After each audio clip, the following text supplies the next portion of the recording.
एक दिन आहार को चले तो एक छोटे संत और साथ में चल पड़े। गुरुदेव मैं भी चलता हूं। अच्छा भाई तुम चल। गए कहां? अज्ञात कुलों में। शास्त्र में ये शब्द आता है अज्ञात कुल, जहां कोई जान पहचान नहीं। जान पहचान वाली जगह जाएंगे तो एक तो वहां वे लोग विशेष आदर भाव प्रस्तुत करेंगे। आहार पानी में भी उनकी दृष्टि यही होगी कि महाराज को जैसे भी जिस तरह से भी है हम दे दें। कभी कभी दोष वाला मामला भी हो जाता है और वो जाते अज्ञात को लोग जान पहचाने नहीं है, ऐसे मोहल्ले में चले। बस इतना तो जरूर साधु पूछता है कि ये घर इधर शुद्ध हैं कैसे हैं, कोई किसी प्रकार की इनके यहाँ पर कोई धर्म विपरीत स्थिति तो नहीं है। पता चला नहीं जी सब हिंदू हैं, सब ठीक है।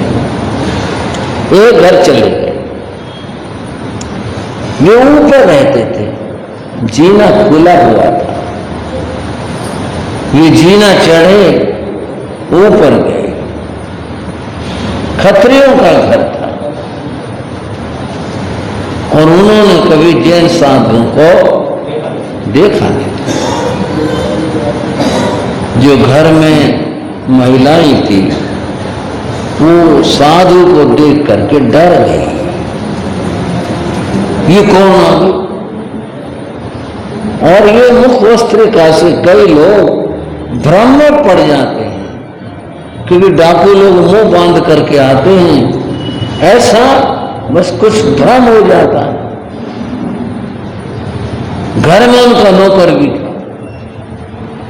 वो महिलाएं चिल्लाकर बोली नौकर को, देख घर में कौन आ गए, निकाल इनको, मार इनको। अब नौकर में तो समझ इतनी होगी,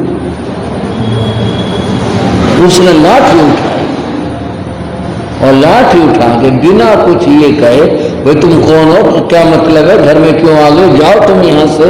ये तो होते चेतावनी और एक तरीका भी ठीक है जाओ। साधु को यूं कहते जाओ तो फिर रुकते भी नहीं, चले जाते।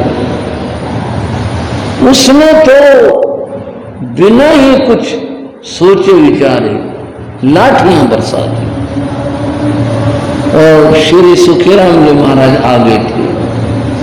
वो वृद्ध थे, लाठी पर लाठी मारे चला गया। सिर में लगी, कंधे पर लगी, कहां लगी, उससे तो क्रोध में कोई होश ही नहीं। ये मुड़ गई नीचे तो ऊपर से मारता रहा। आखिर नीचे आकर के वो बेहोश होकर गिर पड़े। बेहोश होकर गिर पड़े। साथ में ये संत था। उसने कभी हमको घर से बाहर निकले क्यों मार रहा है? तो कुछ पास पड़ोस के लोग भी आ गए, क्या हो गया क्या हो गया। नौकर ऊपर चला गया। छोटे संत जो साथ में थे वो शरीर से सबल रहे होंगे, उन्होंने उन्हें उठाया, ऐसे कंधे से लगाया और जहां ठहरे थे वहां ले आए। खून आए हुए थे। सब एकदम देख कर हैरान हो गए। बड़ी चिंता हुई संतों को। भाई भी थे, उन्हें भी बड़ी चिंता हुई, क्या हुआ क्या हुआ। अब तो भाई जो हुआ वो अलग बात, अब तो उपचार किया जाए। उपचार ये कभी चोट लगी थी तो सेका जाए। तो साधुओं के अपने तरीके और चर्या होती है। पास में वहां हलवाई की दुकान थी और जब ऐसे कोई जरूरत होती तो संत लोग वहां से गर्म ईंट ले आते। ईंट के ऊपर ईंट रखी गर्म, जो गर्म ईंट जो है वो जो भट्टी ऐसी हो ना जो उठाने वाली ना हो, जमी हुई हो, और उसके ऊपर ईंट लगाकर कढ़ाई रखती हैं वो गर्म ईंट होती है, वो ले सकते हैं। अग्नि लाल लग रही हो, उसको केवल आँच हो, उस संत लाए, कुछ सिकाई करी, जो कुछ उपचार, लोगों को पता चला, लोग इकट्ठे हो गए। सबने कहा महाराज क्या हुआ, क्या हुआ? होश आने के बाद सुखीराम जी महाराज ने संतों को नियम करवाया, किसी को कुछ नहीं कहना, हमने कोई झगड़ा करवाना नहीं है, क्या दोष है, किसी ने कुछ नहीं कहना, ठीक अपने कर्म का था। एक थे सरदार जी, उनका नाम था गुरमुख सिंह। ये जो सरदार जी थे, वे पटियाला राज्य की एक कमेटी थी जो राज्य संचालन करती थी। संचालन क्यों कमेटी करती थी कि राजा की उम्र छोटी थी, राजा का देहांत हो गया, बेटे को राजा बनाया, उम्र छोटी थी, तो राज्य संचालन कमेटी करती थी। गुरमुख सिंह उस कमेटी का प्रेसिडेंट था। अब आप अंदाजा कर सकते हैं, वो तो एक तरह से अघोषित राजा था ना, अघोषित राजा ठीक है वो था, पर कमेटी का प्रेसिडेंट, राज्य की सारी व्यवस्था कमेटी के हाथों में, तो राजा था। वह गुरु महाराज मायाराम जी का कभी मिलना हुआ था, भक्त था। वह जो संत होते दर्शन करने आ जाया करता, उसका मौका लगता। वो आया, उसने ये हालात और स्थिति देखी, बड़ा ख्याल हुआ, संतों से बोला जी बड़े दुख की बात, पर ये तो बताओ हमारे राज्य में और ये किया किसने? संत बोले नहीं। उसने बड़े प्राण बोले पता तो चले कौन है, महाराज बता तो दे उनको, वे ऐसा काम करते हैं कभी? सुखीराम जी महाराज बोले बता तो देंगे, करोगे क्या? बोले करेंगे, कठोर से कठोर सजा दूंगा उसको। बोले इसीलिए तो नहीं बता, हमें पता था कि तू कठोर सजा देगा। सरदार जी हम तो जेल से छुटवाने वाले हैं, किसी को जेल में बंद करवाने वाले नहीं हैं। बोले महाराज क्या बताऊं, आप परिचय की बात की, कैसे कैसे परिचय आ जाते, कष्ट आ जाते। अभी कितना बड़ा परिचय था, इस तरह से मारना करना, और फिर भी संतों ने कितनी समता और शांति रखी। ठीक है, अभी कुछ नहीं कहना, मौन रहे, शांत रहे। उदायन राजऋषि कहीं जगह नहीं मिली तो नगर से बाहर जा रहे। नगर के बाहर एक कुंभकार, कुम्हार जिसे कहते हैं, उसका घर था। अब ये लोग तो बर्तन बनाते हैं, तो बर्तन बनाने के लिए ज्यादा जगह चाहिए, इसलिए इनके घर थोड़े, कई बार देखा भाई बाहर से होते हैं, ज्यादा जगह होती है, चौक पड़ा और पड़ा, चूंकि बर्तन बनाते हैं, बर्तन सुखाते हैं, इस तरह का काम होता है। उस कुम्हार ने देख लिया, देखकर उसने हाथ जोड़े और उसने पहचान भी लिया ये तो राजऋषि है। बोले महाराज ऐसी प्रार्थना कर ली, हमारे यहां आ जाओ, ठहर जाओ। भाई हम ठहर तो जाएंगे, लेकिन तेरे को कोई कष्ट पछतावा ना हो। कष्ट पछतावा क्या होगा, मेरा घर है, इसमें क्या बात है? उसने ठहरा दिया। अब समत्व की मैं आपको परम कसौटे बताने जा रहा हूं, और ये जो समत्व है ये मात्र दुख सहन करना नहीं है, इस समत्व से, समभाव से कितने कर्म निर्जरा होती है वो समझने की बात है। वहां ठहर गए। राजा ने पता लगवाया कि वो उदयन जो साधु बन गए वो नगर में ही है, कहाँ ठहरे, चले गए, किसी ने ठहराया तो नहीं, क्या हुआ पता चला एक कुमार ने ठहराया। बोले अच्छा, उसकी इतनी हिम्मत। पर एक बात ध्यान में आ गई, और वो यह आ गई कि कुछ काम हो सकता है। केशी राजा ने वैद्य को बुलाया और बुलाकर कहा कि उदयन कुमार के ठहरे और तुम कुछ ऐसा प्रबंध करो कि उन्हें विष दे दिया जाए। कितनी भयंकर बात, कितनी कठोर बात है। अब वैद्य तो राजा के कहने में चले गए, वो न्याय की सत्य की बात कैसे करे। बोला जी ठीक है, मैं ऐसा प्रबंध कर दूंगा। वैद्य गया कुंभकार के पास, जाकर बोला एक बात बतानी थी, ये साधु बीमार हैं, जो अपने महाराज हैं ये बीमार हैं और ये औषध नहीं लेते, मेरे पास ये औषध है।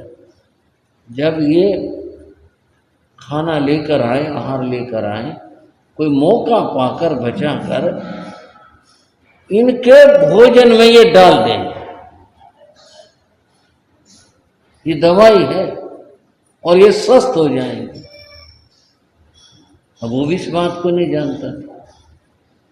उसने कहा जी ठीक है। दूसरे तीसरे दिन जब भी मुनि आहार लेकर के आए,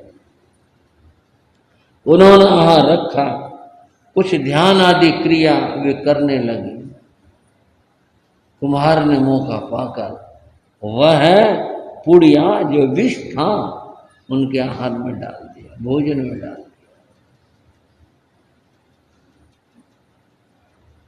अपनी क्रिया पूरी करके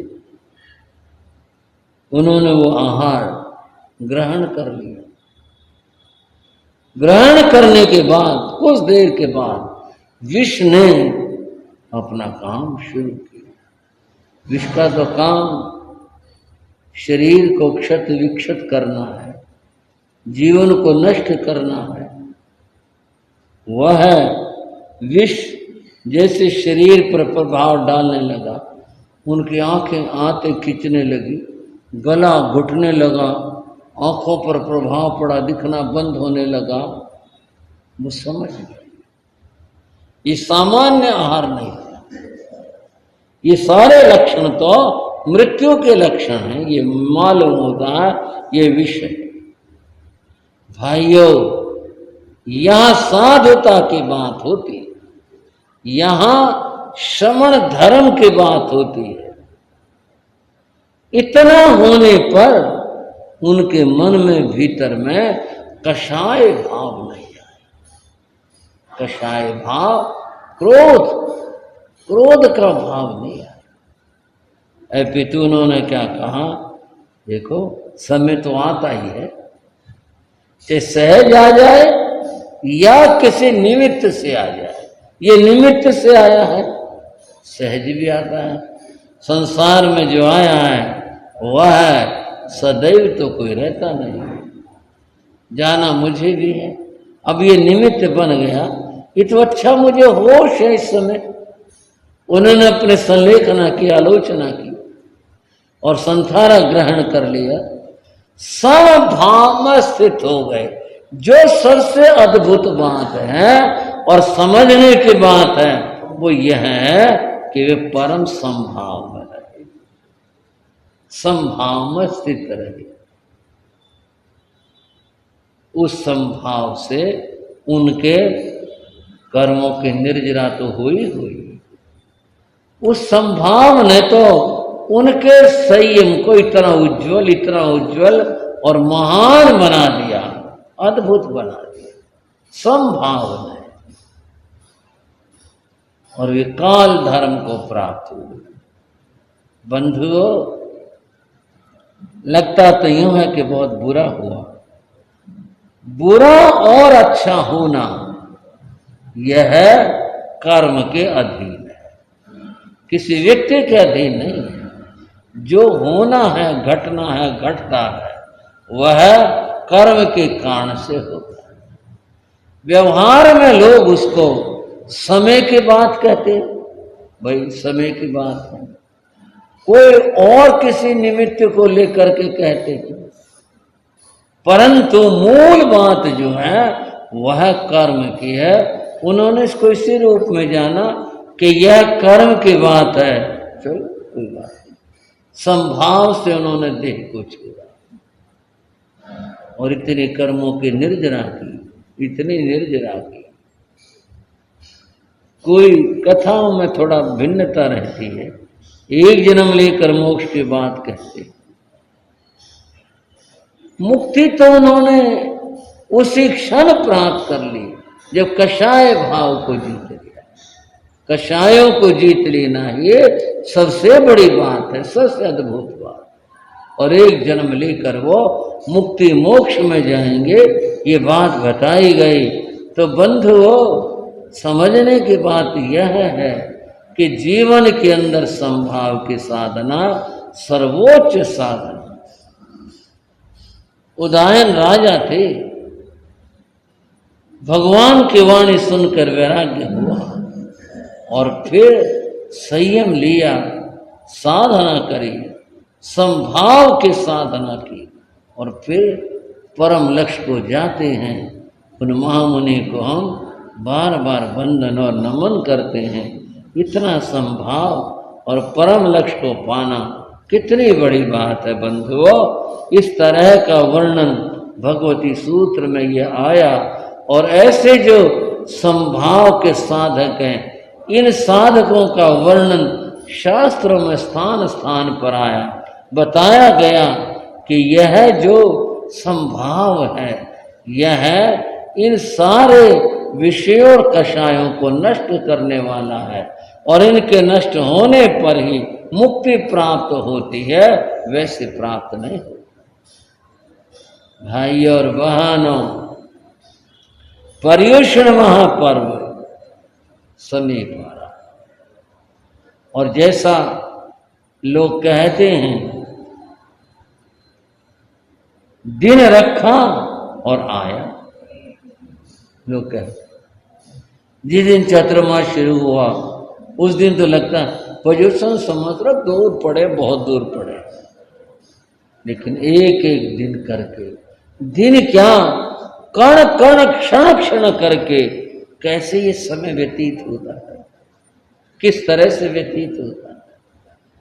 क्षण क्षण से बंधुओं दिन निकल जाते हैं, दिनों से सप्ताह और महीने निकल जाते हैं और अब पर्युषण महापर्व की पावन वेला समीप आ रही है। एक ही दिन बीच में, परसों मंगलवार से पर्युषण महापर्व शुरू। आप ऋषभ बिहार के भाई बहन धर्म ध्यान का, प्रभु वाणी श्रवण का लाभ ले रहे हैं। आप सबके लिए मेरा आशीर्वाद, पर एक प्रेरणा के नाते कह रहा हूं, पर्युषण के वेला को आप अपने जीवन को ऐसे धर्म के रंग में रंग लें कि पूरा आपका समय धर्ममय हो जाए। अधिक से अधिक जो भी कर सकते हैं, सामायिक संवर, जप, तप, जो भी आप कर सकते हैं, पर्युषण के 8 दिनों के अंदर आप अधिक से अधिक धर्म ध्यान का लाभ लेना। और उसकी तैयारियां भी यही हैं कि भी जाप के नाम लिख लिए जाएं और जाप अधिक से अधिक किया जाए, तथा जो अपनी क्षमता है तप आराधन की वह की जाए। और भी जो धर्म ध्यान है जिसमें शास्त्र का श्रवण है वो सब किया जाए। अंतकृत दशांग सूत्र में ऐसे कितने महापुरुषों के जिक्र आएंगे जिनमें गसुकमाल जैसे महामुनि का वर्णन होगा और जिसमें अर्जुन मुनि जो माली थे पहले, अर्जुन मुनि के जैसों का जीवन का वर्णन होगा और वर्णन होगा उन महासतियों का जिन्होंने इतनी बड़ी बड़ी महान तपस्याएं की। बंधुओं, यद्यपि ये सब आप भाई बहनों का स्वाध्याय किया हुआ भी शास्त्र होगा, और अन्यथा तो प्रति वर्ष संत साधियां सभी चतुर्मास काल के पर्युषण के अवसर के ऊपर सुनाते हैं। अब भी एक अवसर आ रहा है, अभी भी वह प्रस्तुत किया जाएगा। ये तो ऐसी चीज है, जितनी बार सुनो उतनी बार हमारे कर्म के निर्जरा हो। एक भाई ने एक बार कहा था, बोले जी कुछ नया नहीं सुनाते, एक ही चीज सुनाते हैं। रोटी खाते खाते जीवन बीत गया, आज तक कभी नहीं कहा भी रोटी छोड़ो कुछ, रोटी तो हर रोज ही खाते हैं ना। ये तो एक ऐसी चीज है, अंतकृत दशांग सूत्र महान शास्त्र है, इसकी महिमा इसकी बातें करेंगे। और परसों से इसकी वाचना शुरू होगी, और इस वाचना के साथ में दोपहर के समय में 3 बजे से आप कल्प सूत्र भी सुनेंगे। कल्प सूत्र के अंदर तीर्थंकर भगवंतों का, भगवान महावीर का, उनका वर्णन होगा। यानी पूरा का पूरा सब कुछ वातावरण धर्ममय होगा। सुबह भी, दोपहर भी, शाम प्रतिक्रमण होगा।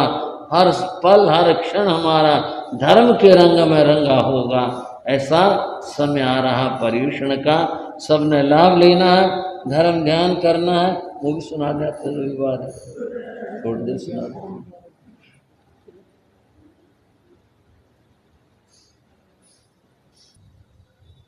दूसरा प्रश्न उन्होंने पूछा कि तप का क्या फल है। उन संतों ने उत्तर दिया, व्यवधान, जिसका अर्थ होता है निर्जरा, जिसका अर्थ है तप करने से कर्मों की निर्जरा होती है। पूर्व के बांधे हुए जो कर्म है, उन कर्मों की निर्जरा होती है। संयम और तप का ये फल है। आपने सुना भगवती का प्रसंग, और जब ये प्रसंग घटित हुआ, उन श्रावकों ने सुना संयम का फल अनाश्रव है और तप का फल व्यवधान कर्म निर्जरा है, ये बताया। उन्होंने कहा, गुरुदेव क्षमा करना, जो आपने फरमाया वो तो हमने समझ लिया, लेकिन एक और प्रश्न खड़ा हो गया। वो यह है कि साधु देवलोक में कैसे जाता है। कहते हैं कोई साधु का जब जीवन का विराम लगता है, कहते भाई देवलोक में गए। इसमें तो कोई बात आई नहीं। साधु ने सारी उम्र संयम पाला, तप की आराधना करी, और इसका फल अनाश्रव और व्यवधान हो गया, ये बताया। तो देवलोक में किस कारण से गया? ये तो कहते हैं साधु की देव गति होती है, या तो मोक्ष तो उस युग में होता है और पूर्ण साधना होने पर होता है, और अगर ना हो तो फिर देवगति की बात कही जाती है। देवगति किस कारण से हुई? और कहते भी यही है फला साधु का स्वर्गवास हो गया। बोलते थोड़ा अजीब लग रहा है, लेकिन बात समझाने के लिए बोल रहा हूं। भाई ये कैसे हो गया? स्वर्गवास कैसे हो गया? देवलोक गमन कैसे हो गया? देवलोक में कैसे चले गए? वो क्यों कर चले गए? प्रश्न तो बना भाइयों, क्यों जी श्रावक को? सवाल तो बना अपना। तो संयम का फल बता दिया, तब का ये 2 ही चीज साधु के पास है। चीजें तो और भी हैं, लेकिन मुख्य प्रधान तो ये 2 बातें, ये 2 बातों की चर्चा हो गई। इससे तो अनाश्रम हो गया, उससे कर्म निर्जरा हो गई। अब ये देवलोक कैसे मिला? उन संतों ने उत्तर दिया, और वो जो उन्होंने उत्तर दिया, वो उत्तर यह दिया, पूर्व, वो कहते हैं पूर्व संयम के कारण, पूर्व संयम के कारण। अब पूर्व का अर्थ हम कहीं भी पिछले जन्म का होगा, फिर तो उनके पास नहीं, उससे होता होगा। पूर्व संयम के कारण देवलोक मिलता है, यह है इसका अर्थ रहा होगा।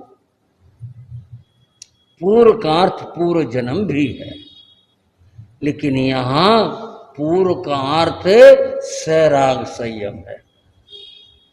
हो गया काम, हो गया समाधान। यहां पूर्व संयम का अर्थ सैराग संयम है। कौन सा संयम? सैराग संयम। वीतराग संयम से मोक्ष होता है, सैराग संयम से देवलोक में जाना होता है। बोले ये पूर्व संयम, पूर्व तप के कारण, अर्थात पूर्व संयम का अर्थ है सैराग संयम। और भी अर्थ हैं। पूर्व कहते हैं श्रावक अवस्था, एक साधु अवस्था है, उससे पूर्व श्रावक अवस्था है, ये संयम है। और पूर्व सैराग संयम है, उसके कारण से ऐसा होता है, उसके कारण से पुण्यों का बंध होता है और पुण्य से देवलोक होता है, देवलोक प्राप्त होता है, पुण्य से होता है। ये जो बात बताए ये तो परम विशुद्धि की बात बताए, इसमें तो कहीं पुण्य की बात आई नहीं, देवलोक की बात आई नहीं। पुण्य बंधे तो देवलोक हो, यहां तो बताया आश्रय बंद हो गया। आश्रय दो प्रकार का होता है, पुण्य रूप होता है, पाप रूप होता है। जब अनाश्रय स्थिति आ गए, हुआ ही नहीं यहाँ तो कुछ, तो क्या बताया? पूर्व संयम से, अर्थात सैराग संयम से, ये उससे पूर्व की अवस्था है। सैराग संयम के कारण से ऐसा हुआ करता है, यूं होता है। ये बात उन श्रावकों के समझ में आई, ये बात ठीक है। ये बात अब समझ में आई कि साधु देवलोक जाते कैसे हैं। अब तक तो ये बात, साधु देवलोक जाते कैसे हैं? संयम और तप का तो फल बता दिया, अनाश्रय और व्यवधान। फिर ये गए कैसे? जो यहां बताए पूर्व अवस्था। पूर्व अवस्था क्या? पूर्व जन्म। पूर्व अवस्था क्या? पूर्व अवस्था श्रावक धर्म। पूर्व अवस्था क्या? पूर्व अवस्था हुए इस संयम से पूर्व पहले वाली स्थिति, एक नंबर, एक 2 नंबर, एक प्रथम श्रेणी, एक द्वितीय श्रेणी।